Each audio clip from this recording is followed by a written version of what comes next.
प्रजापति लोग ही धर्म का पालन नहीं करेंगे तो प्रजा से धर्म पालन की अपेक्षा कैसे की जा सकती है। लोगों ने कहा क्या हुआ? बोले देखो इस शंकर को मेरे आने पर उठ करके इसने मेरा सम्मान नहीं किया। मैं इसके पिता के तुल्य हूं, मैं इसका ससुर हूं और ससुर तो पिता के समान होता है और दामाद बोले बेटे के समान होता है, शिष्य के समान होता है। दक्ष प्रजापति ने कहा कि ए समय शिष्यताम प्राप्तो यन्मे दुहितुरग्रहीत, ये मेरे शिष्य के समान है, मेरी बेटी का पाणी ग्रहण किया है इसने, इसके लिए मैं वंदनीय हूं, पूज्य हूं, इसको मेरा सम्मान करना चाहिए, लेकिन इसने मेरा सम्मान नहीं किया। कम से कम इसे मेरा उपकार मानना चाहिए। मैंने अपनी बेटी का ब्याह कर दिया, नहीं तो इसको कौन पूछता। दक्ष प्रजापति ने कहा गृहीत्वा मृगसावाक्ष्याः पाणिम मरकट लोचनः, बंदरों जैसी आंख वाला, और कहा मेरी बेटी मृगसावाक्षी, मैंने अपनी बेटी का ब्याह कर दिया तो इसका घर बस गया। बड़े सारे कटुवचन दक्ष प्रजापति ने भगवान शंकर के लिए कहे। दक्ष प्रजापति ने कहा प्रेतों के साथ रहता है, प्रेत जैसा इसका आचरण है। प्रेतावासेषु घोरेषु प्रेतैर्भूत गणैर्वृतः। और ये सब कहते हुए दक्ष प्रजापति ने भगवान शंकर को शाप दे दिया, जाओ देवताओं के साथ तुम्हें आहुति प्राप्त नहीं हो। देवताओं की पंक्ति में बैठ करके तुम यज्ञ में आहुति ग्रहण नहीं कर सकते। भगवान शंकर कुछ नहीं बोले, लेकिन भगवान शंकर के गणों को अच्छा नहीं लगा और भगवान शंकर के गणों ने दक्ष प्रजापति को शाप दे दिया, जाओ तुम तत्व ज्ञान से रहित हो जाओ, तुम्हारा तत्व ज्ञान नष्ट हो जाए। फिर तो दक्ष प्रजापति के गणों ने भगवान शंकर के गणों को शाप दिया, भगवान शंकर के गणों ने दक्ष प्रजापति के गणों को शाप दिया। अब तो उत्तर प्रत्युत्तर जब होने लगा तो भगवान शंकर ने देखा अब यहां रुकना ठीक नहीं है, बात बढ़ जाएगी। भगवान शंकर उठ करके चले गए, उनके गण भी उनके साथ चले गए, लेकिन दक्ष प्रजापति के मन में भगवान शिव के प्रति द्वेष भाव बना रहा और दक्ष प्रजापति ने भगवान शंकर का अपमान करने के लिए एक यज्ञ का आयोजन किया। यज्ञ भगवान की आराधना के लिए, यज्ञ के द्वारा यज्ञ पुरुष की आराधना की जानी चाहिए, न कि अपने अभिमान का पोषण करना चाहिए। यज्ञेन यज्ञमय यंतदेवास्तानि धर्माणि प्रथमान्यासम्। यज्ञ के द्वारा यज्ञ पुरुष की आराधना यही सृष्टि का प्रथम धर्म है। और जब यज्ञ, ये बड़े बड़े अनुष्ठान अपने अभिमान का पोषण करने के लिए, प्रदर्शन के लिए, किसी को नीचा दिखाने के लिए किया जाता है तो वह यज्ञ पूर्ण नहीं होता, वो यज्ञ नष्ट हो जाता है। और उस यज्ञ को कोई और नहीं नष्ट करता, भगवान यज्ञ पुरुष ही नष्ट करते। रामायण में 6 यज्ञ का वर्णन है और 6 यज्ञ में 3 यज्ञ पूरे हुए और 3 नष्ट हुए। रामायण आप सभी लोग पढ़ते हो, श्रीमद् रामचरितमानस। एक यज्ञ श्री दशरथ जी महाराज ने किया और एक यज्ञ विश्वामित्र जी ने किया और एक यज्ञ श्री जनक जी ने किया। ये तीनों यज्ञ पूर्ण हुए। दशरथ जी का यज्ञ पूर्ण हुआ। भगत सहित मुनि आहुति दीने प्रगटे अग्नि चरु कर लीने। यज्ञ का वांछित फल प्राप्त हुआ। विश्वामित्र जी ने यज्ञ किया तो स्वयं भगवान यज्ञ पुरुष उनके यज्ञ की रक्षा करते हैं। होम करन लागे मुनिझारी, आप रहे मख की रखवारी। जनक जी ने यज्ञ किया, धनुष यज्ञ, और उनके यज्ञ को पूर्ण करने के लिए यज्ञ पुरुष भगवान स्वयं चल करके जनकपुर गए। धनुष यज्ञ सुनि रघुकुल नाथा, हरस चले मुनिवर के साथा। और उसी रामायण में 3 यज्ञ का वर्णन, दक्ष प्रजापति का यज्ञ, रावण का यज्ञ और मेघनाथ का यज्ञ। ये 3 यज्ञ विध्वंस हो गए। रावण के यज्ञ को भगवान के वानरों ने जाकर के विध्वंस कर दिया। मेघनाथ के यज्ञ को भगवान की सेना के वानरों ने जाकर के विध्वंस कर दिया। और दक्ष प्रजापति के यज्ञ को भगवान शंकर के गणों ने जाकर के विध्वंस कर दिया। ये 3 यज्ञ दूसरे को दुख देने के लिए हो रहे हैं। जो दूसरे को दुख देने के लिए यज्ञ हो, जो दूसरे को पीड़ा पहुंचाने के लिए यज्ञ हो, वह यज्ञ पूर्ण नहीं होता, वो यज्ञ नष्ट हो जाता है और यज्ञकर्ता भी नष्ट हो जाता है। यज्ञकर्ता भी नष्ट हुए और यज्ञ भी नष्ट हुआ। कथा मालूम है आप? क्यों? बोले यज्ञ की विधि यही है कि यज्ञ कल्याण के लिए हो, विश्व मंगल के लिए हो, लोक मंगल के लिए हो। और इसके विपरीत यज्ञ अगर होता है तो वह उस विधिहीन यज्ञ का विनाश ही होता है और कर्ता का भी विनाश हो जाता है। विधिहीनस्य यज्ञस्य सद्यः कर्ता विनश्यति। दक्ष प्रजापति ने भगवान शंकर का अपमान करने के लिए वाजपेय नाम का यज्ञ किया। इष्ट्वा स वाजपेयेन ब्रह्मिष्ठान अभिभूय च बृहस्पति सवम नाम समारेभे क्रतुत्तमम्।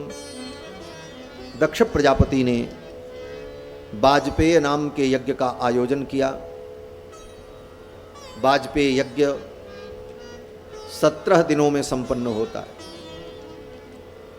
और वाजपेय यज्ञ के पहले और वाजपेय यज्ञ के बाद बृहस्पति सव नाम का यज्ञ होता है।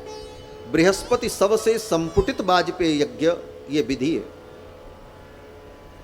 तो दक्ष प्रजापति ने पहले बृहस्पति सव किया, फिर वाजपेय किया और उसके बाद पुनः जब बृहस्पति सव नाम का यज्ञ कर रहे थे, इष्ट्वा स वाजपेयेन ब्रह्मिष्ठान अभिभूय च बृहस्पति सवम नाम समारेभे क्रतुत्तम।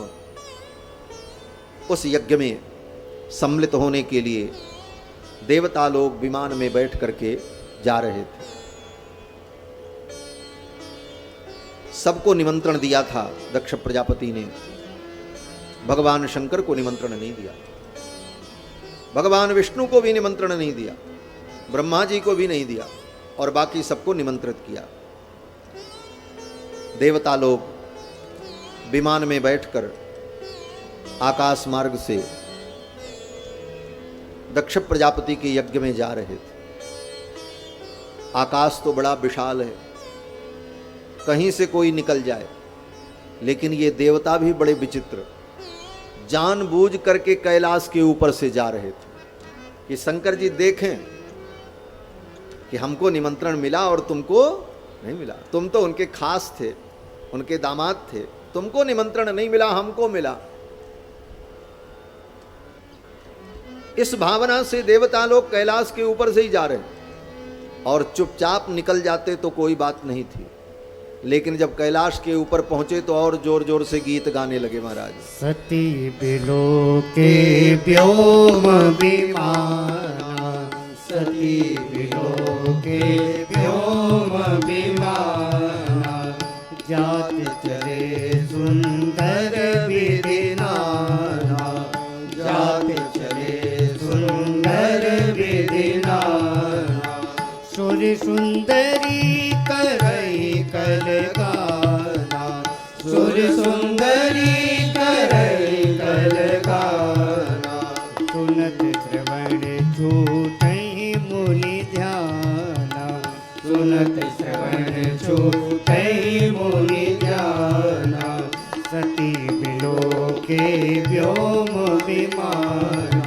सती बिलो के व्योम विमाना। विमान कैलाश के ऊपर से जा रहे थे, देवता लोग गीत गा रहे थे। उनके गीत संगीत को सुन करके सती जी का ध्यान उधर गया। तदुपश्रुत्य नभसि खेचराणाम प्रजल्पताम, सती दाक्षायणी देवी पितुर्यज्ञ महोत्सव। पिता के यज्ञ महोत्सव में जाते हुए उन देवताओं को सती जी ने देखा तो सती जी ने पूछा, नाथ ये विमान कहाँ जा रहे हैं? तो भगवान शंकर ने कहा, देवी आप तो कथा सुनो, ये विमान कहाँ जा रहे हैं इस चक्कर में मत पड़ो, ये तो आकाश है, कितने विमान आएंगे कितने जाएंगे। लेकिन सती जी ने भगवान शंकर से कहा, नहीं आप बताओ ये विमान कहाँ जा रहे हैं।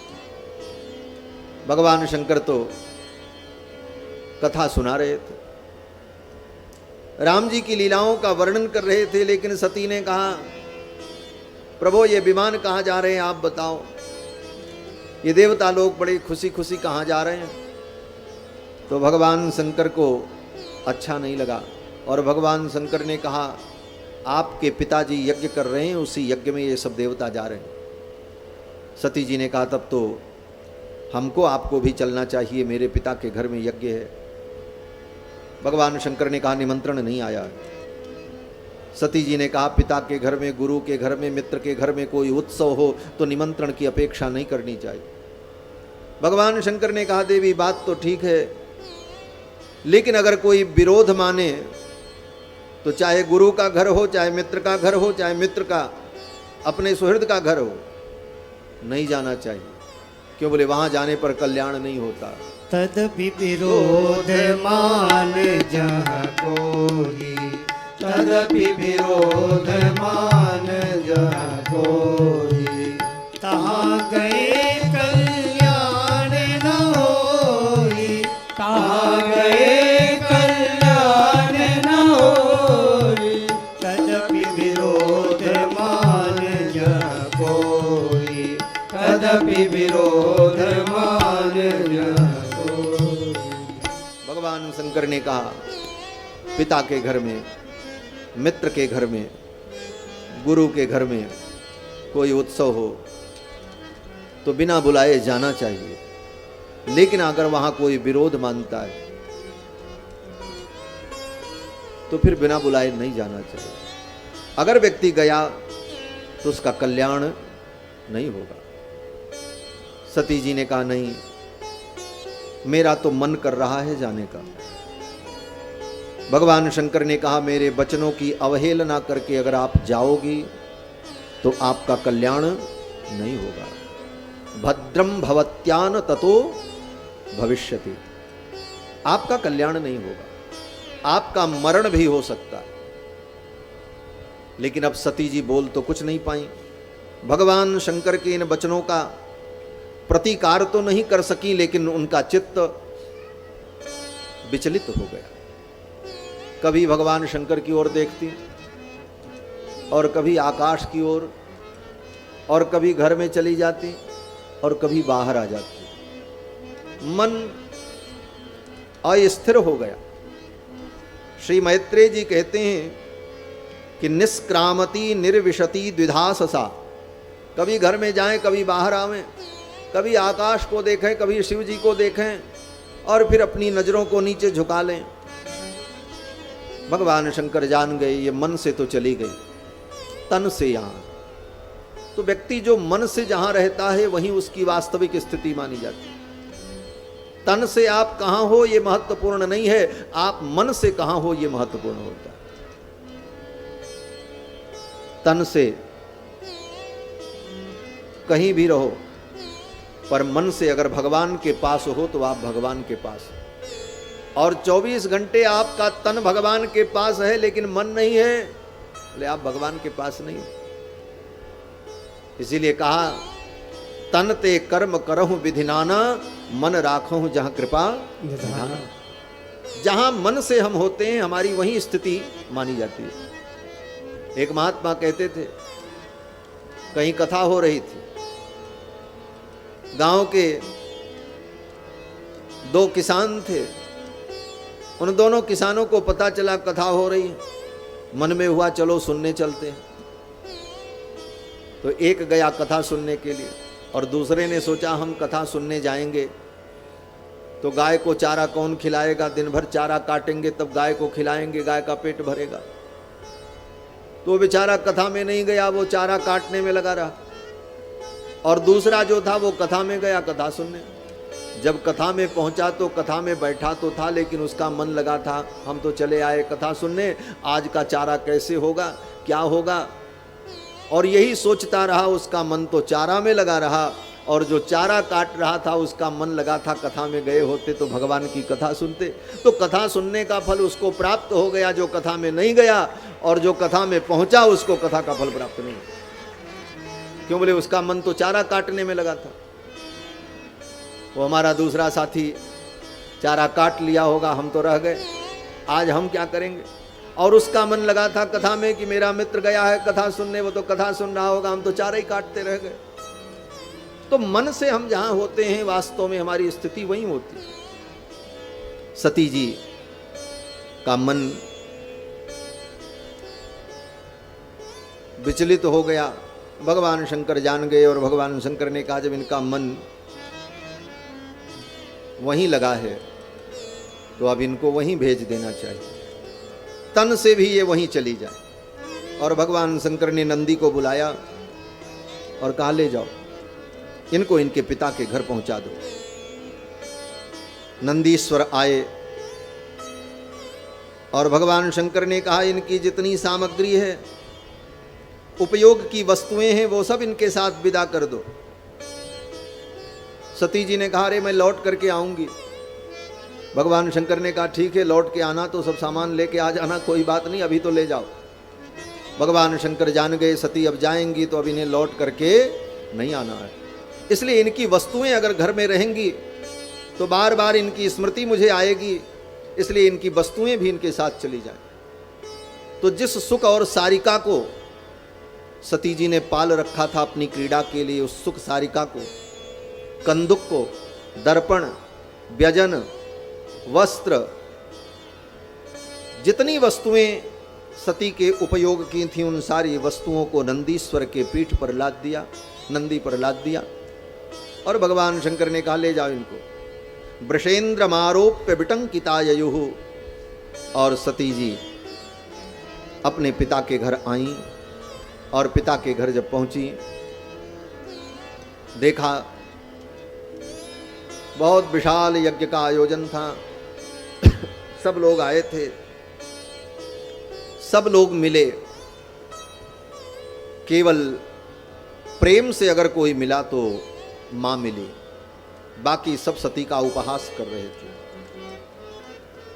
सती की जो बहनें थीं वो सब सती का उपहास करने लगीं। दक्ष प्रजापति ने भी बहुत कटु वचन कहे, सती जी को अच्छा नहीं लगा, और सती जी ने अपने पिता दक्ष प्रजापति से कहा पिताजी आपने सबको निमंत्रण दिया, मेरे स्वामी को भी बुलाते, वो भी आते तो कितना अच्छा होता। तो दक्ष प्रजापति ने कहा उस अघोरी को, चिता की भस्म लगाने वाले उस अघोरी को मैं अपने यज्ञ में बुलाऊंगा, मेरा यज्ञ दूषित हो जाता। तुमको किसने बुलाया, तुम क्यों आई? ऐसे अपमानजनक शब्दों का जब प्रयोग किया दक्ष प्रजापति ने तो सती को बहुत क्रोध आया, और सती ने अपने पिता दक्ष को डांटा, हे मंदमती तू मेरे स्वामी की निंदा करता है। पिता मंदमती निंदित तेरी, पिता मंदमती निंदित तेरी, दक्ष शुक्र संभव यह देहि, दक्ष शुक्र संभव यह देहि, दक्ष शुक्र संभव यह देहि।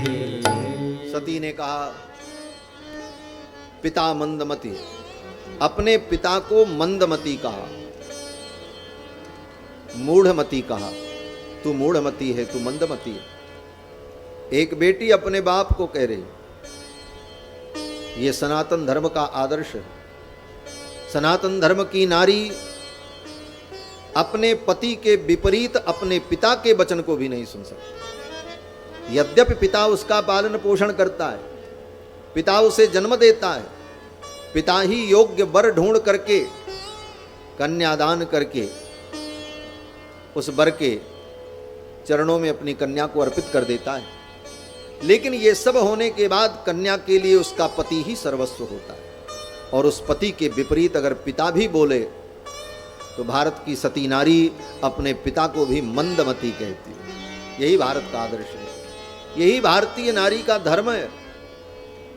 सती ने कहा, पिता मंदमती निंदित ते ही, हे मंदमती तू भगवान शंकर की निंदा करता है,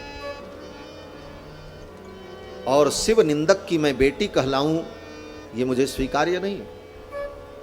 लोग मुझे दाक्षायणी कहते हैं, दक्ष की पुत्री कहते हैं, और दक्ष शिव निंदक है, और मैं शिव निंदक की बेटी कहलाऊं ये मुझे स्वीकार्य नहीं है। इसलिए इस शरीर का ही मैं त्याग कर दूं। यज्ञ मंडप से उत्तर दिशा की ओर जाकर सती भूमि पर बैठ गईं, आचमन किया। स्पृष्ट्वा जलम पीतदुकूल संवृता, आचमन करने के बाद अपने पीतांबर से अपने आंचल से अपने सिर को ढक लिया। निमील्य दृग्योग पथम समाविशत, आंखों को बंद करके सती ने योग किया, ध्यान किया, और योग के द्वारा अपने अंदर अग्नि तत्व का चिंतन किया। और अग्नि तत्व का चिंतन करने पर सती के रोम रोम में अग्नि की ज्वाला प्रकट हो गई, और सती ने उस योग की अग्नि में अपने शरीर को समाप्त कर दिया। ददर्श देहो हतकलमसा सती सद्य प्रज्ज्वाल समाधि जाग्निना, सती ने जब शरीर छोड़ दिया, अब तो दक्ष प्रजापति के यज्ञ में हाहाकार मच गया। अब क्या होगा? सती ने अपने प्राणों का त्याग किया है, और ये भगवान शंकर की प्राण वल्लभा हैं, और भगवान शंकर प्रलयंकर हैं। उनके कोप से हमारी कौन रक्षा करेगा? अब तो सब डर गए। यज्ञ के जो आचार्य थे श्री भृगु जी महाराज, उन्होंने मंत्र पढ़ करके दक्षिणाग्नि कुंड में आहुति प्रदान की। ऋभु नाम के 1000 देवता प्रकट हुए, और ऋभु नाम के उन देवताओं से भृगु जी ने कहा कि यज्ञ की सुरक्षा में लग जाओ। 1000 वो ऋभु नाम के देवता यज्ञ मंडप की सुरक्षा में सन्नद्ध हो गए, और इधर देवर्षि नारद ने जाकर के भगवान शंकर को सब कुछ बता दिया। नारद जी घूमते घूमते कैलाश पहुंच गए, और नारद जी ने जाकर के भगवान शंकर को बता दिया, भवो भवान्या निधनम प्रजापतेर असत्कृताया अवगम्य नारदात। देवर्षि नारद के द्वारा भगवान शंकर को जब वृत्तांत पता चला, भगवान शंकर को क्रोध आया, और भगवान शंकर ने अपनी एक जटा को उखाड़ा, और उखाड़ करके भूमि पर पटका। उस जटा के अंदर से एक भयानक पुरुष प्रकट हुआ, बड़ा भयंकर पुरुष प्रकट हुआ। कराल दृष्टो जलदग्निमूर्धज कपाल माली, कपालों की माला पहने हुए, उसके मस्तक के जो बाल थे वो बाल नहीं थे, अग्नि की ज्वालाएं निकल रही। ज्वलदग्निमूर्धजा कपालमाली विविधोद्यतायुधः, अनेक प्रकार के आयुधों को लिए हुए वो भयानक पुरुष प्रकट हुआ। भगवान वीरभद्र प्रकट हुए। भगवान शंकर के चरणों में प्रणाम करते हुए वीरभद्र ने कहा, मेरे लिए क्या आज्ञा है, मैं क्या करूं? तम किम करोमीति गृणन्तमाह बद्धांजलिम भगवान भूतनाथ। हे भूतनाथ, मेरे लिए क्या आज्ञा है, मैं क्या करूं? भगवान शंकर ने कहा, जाओ दक्षम सयज्ञम जहिमद भटानाम तमग्रणी रुद्र भटांशकों में जाकर के दक्ष प्रजापति को उसके यज्ञ के सहित समाप्त कर दो। भगवान शंकर के गण वीरभद्र अन्य गणों को लेकर चल पड़े। मैत्रेय जी महाराज कहते हैं कि उद्यम्य शूलम जगदंत कांतकम, हाथ में त्रिशूल लिए हुए जगदंत कांतकम, मानो विश्व का अंत कर देने वाले प्रलयंकर, सप्राद्रवत घोषण भूषणांघ्रि। वीरभद्र शंकर जी के गणों को लेकर, भूत प्रेतों को लेकर के चल पड़े। यज्ञ स्थल पर पहुंचे, भगदड़ मच गई, देवता लोग सब भागने लगे, लेकिन किसी को भागने का मौका नहीं मिला, भाग नहीं पाए। क्यों नहीं भाग पाए? बोले सब अभागे थे इसलिए भाग नहीं पाए, आज इनका दुर्भाग्य था। भगवान शंकर के गणों ने पकड़ लिया भृगुम बबंध मणिमान वीरभद्र प्रजापतिम। मणिमान ने भृगु जी को पकड़ लिया, वीरभद्र ने दक्ष प्रजापति को पकड़ लिया, चंडीस ने पूषा नाम के देवता को पकड़ लिया, भग नाम के देवता को नंदीश्वर ने पकड़ लिया। किसी को भागने का मौका नहीं मिला। भगवान शंकर के गणों ने यज्ञ को विध्वंस कर दिया, यज्ञ की मेखलाओं को तोड़ दिया। यज्ञशाला में जो प्रागवंश लगा था उस प्रागवंश को पकड़ करके खींचा, पूरी यज्ञशाला नीचे आ गई। केचित बभंजु प्रागवंशम पत्नी शालाम तथा परे, यजमान की पत्नी के बैठने के लिए जो यज्ञ मंडप था उस मंडप को भी नष्ट कर दिया, और यज्ञ कुंड में जो अग्नि थी उसको भी अपवित्र कर दिया। और फिर भृगु जी की दाढ़ी नोच ली, पूषा देवता का दांत तोड़ दिया, भग नाम के देवता की आंख फोड़ दी, और जजमान जो दक्ष प्रजापति थे उनको वीरभद्र ने पकड़ा और पकड़ करके उसी यज्ञ मंडप में पटक कर छाती पर चढ़ गए और धारदार हथियार से दक्ष प्रजापति के गले को काटने लगे। लेकिन काटते काटते वीरभद्र थक गए, दक्ष प्रजापति का गला कटा नहीं। आक्रम्यो रसि दक्षस्य सितधारेण हेतिना। इतना करने के बाद भी जब दक्ष प्रजापति का गला नहीं कटा तो वीरभद्र ने सोचा अब क्या करें। तब तक देखा क्या, उसी यज्ञ मंडप में एक बकरे का सिर रखा हुआ था। उस बकरे के सिर को देखकर वीरभद्र को संज्ञपन की विधि का स्मरण हो गया। दृष्ट्वा संज्ञपनम योगम पशूनाम च पतिर्मखे। यज्ञ में पशु का संज्ञपन कैसे किया जाता है उस विधि का स्मरण हो गया वीरभद्र को, और वीरभद्र ने उसी विधि से दक्ष प्रजापति के सिर को उनके धड़ से अलग कर दिया। और इसके बाद भगवान शंकर के गणों ने यज्ञ मंडप में आग लगा दी। तद्देव यजनम दग्ध्वा प्रातिष्ठत गुह्यकालयम। देव यजन को, यज्ञशाला को भगवान शंकर के गणों ने अग्नि के हवाले कर दिया, और फिर वीरभद्र के नेतृत्व में भगवान शंकर के सभी गण हर हर महादेव हर हर महादेव कहते हुए कैलाश की ओर चले गए। दक्ष प्रजापति का यज्ञ विध्वंस हो गया। दक्ष प्रजापति के सिर को तोड़ करके यज्ञ कुंड में डाल दिया था वीरभद्र ने।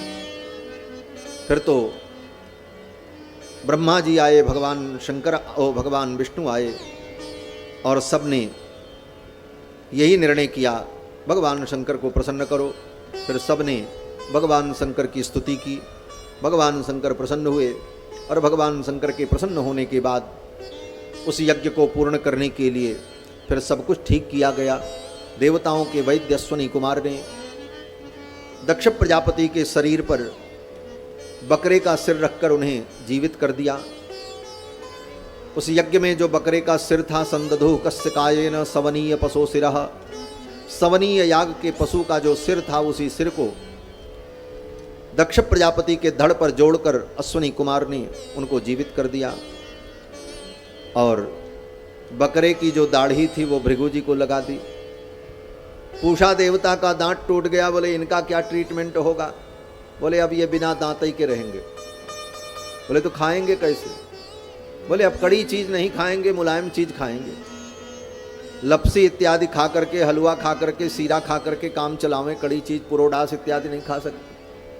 इसीलिए आज भी जब यज्ञ होता है तो यज्ञ में पूषा नाम के देवता के लिए जब आहुति बनाई जाती है तो जौ के आटा का सीरा बना करके आहुति की जाती है।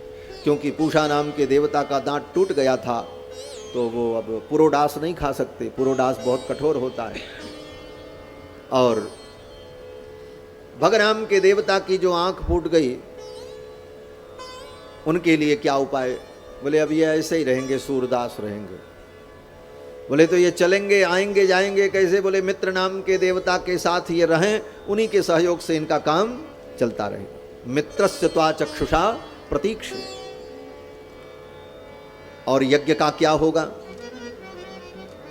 तो ब्राह्मणों ने, विद्वानों ने कहा ये यज्ञ जो अधूरा रह गया, इसको पूरा करने के लिए विष्णु देवता के निमित्त त्रिकपाल पुरोडास का यजन किया जाए। वैष्णवम यज्ञ संतत्यै त्रिकपालम द्विजोत्तमाः पुरोडासम निर्वपन वीर संसर्ग शुद्धये।